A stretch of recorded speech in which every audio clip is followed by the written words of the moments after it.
I am Ferdinand Marcos, and I am the President of the Republic of the Philippines.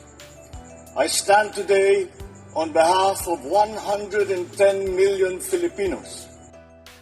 Everyone, hello universe, it's me again. Shout out sa inyo mga beswa. Ayan, magandang gabi. But anyway, nako, may good news tayo. Ito para sa ating mga kababayan na talagang yung talagang sinusuportahan ang mga magagandang programa ng ating mahal na Pangulong Marcos Jr. Magandang balita ito. Siyempre, tayo lahat masaya, pero yung mga anti-Marcos na laging nagngungawa-ngawa sa social media, hindi masaya. So, dahil dito guys, basahin po natin, okay?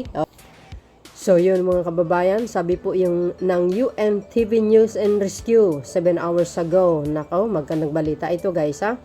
Formal na binuksan ngayong araw sa ilang kadiwa ng Pangulo store ang sulit rice na mabibili ng 36 at 40 per kilo. O, ayan ha. Sa ating mga kababayan, kung may kadiwa kayo dyan, ay pumunta na po kayo doon. Malaking tulong po yun. At least, ang Marcos administration laging may solusyon pagdating sa mga ganitong mga problema, mga hinanaing. Pero hindi natin maiwasan mga kababayan na ang mga ibang bilihin ay talagang nagtaasan. Talagang ganun nag-iiba ang panahon po natin. Wala na po tayo sa 70s, 1980s, Sana po naiintindihan nyo ang makabagong panahon sa ngayon. Hindi lang po tayo. Buong mundo po 'yan, Ayon pa sa Department of Agriculture, asahan na rin na pasisimulan na sa January 20 ang maximum suggested retail price o MSRP sa imported na bigas. 36 per kilo bigas, ayan.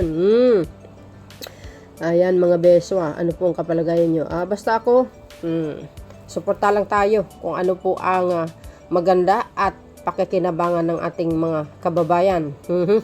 Ayan sulit rice sa pamilihan, formal nang inilunsad 58 kilo, ayan, MSRP sa imported rice sisimulan sa January 20. Ayan mga beswa, wag na po tayo magreklamo, Ang importante lang po dito is ang Marcos administration gumagawa po ng paraan, Ang tanging lang magagawa natin is diskarte lang sa buhay mga kababayan, Sabi ko nga, nasa makabagong panahon po tayo. Wala na po tayo sa 1970s, 80s, 90s. Ay nako mga bes, pataas ng pataas baka mamaya pagdating ng 3,000 years baka mas malala pa diyan, di ba? Buong mundo umaaray. Ganyan talaga Ayan, para kompleto detalyado, ayan, pakinggan po natin ng 58 pesos nga ang itinakdang maximum suggested retail price ng Department of Agriculture na pasisimulan ngayong January 20. Pasado alas 8 kaninang umaga nang umpisahan ng mga opisyal ng Department of Agriculture at Department of Trade and Industry ang pag-iikot sa mga pamilihan upang tingnan ang presyo ng mga bilihin, partikular na ang bigas. Kasabay nito, ang paglulunsad ng sulit rice sa kadiwa ng Pangulo Store dito sa Murphy Public Market sa Quezon City. Ang sulit rice o 100% broken rice ay mabibili sa halagang 36 pesos per kilo habang 40 pesos per kilo naman ang 25% broken rice sa kadiwa. Ayon sa Department of Agriculture, kung tatangkilikin ng publiko ang sulit rice, ay maaaring makatulong ito na mapababa ng kaunti ang presyo ng commercial rice sa merkado.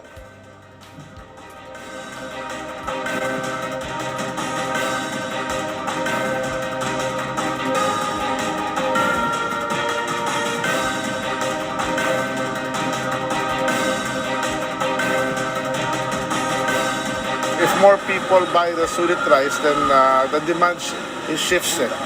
Mag-move yung demand from this 5% rice to sulit rice. So it will help. Samantala, ayon sa DA, pasisimula ng ipatupad sa January 20 ang 58 pesos na maximum suggested retail price sa buong Metro Manila. Ayon kay Sec Laurel, ang MSRP ay itinakda matapos ang masusing konsultasyon sa mga importers, retailers at stakeholders ng industriya ng bigas. Sa ngayon, iset natin ang MSRP by January 20 at 58.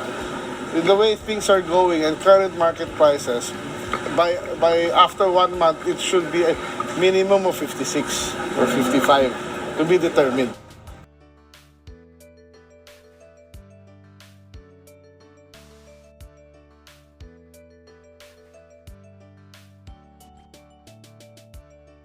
Ayun, narinig nyo mga bes. So, huwag na po tayo magreklamo sa mga anti-Marcos.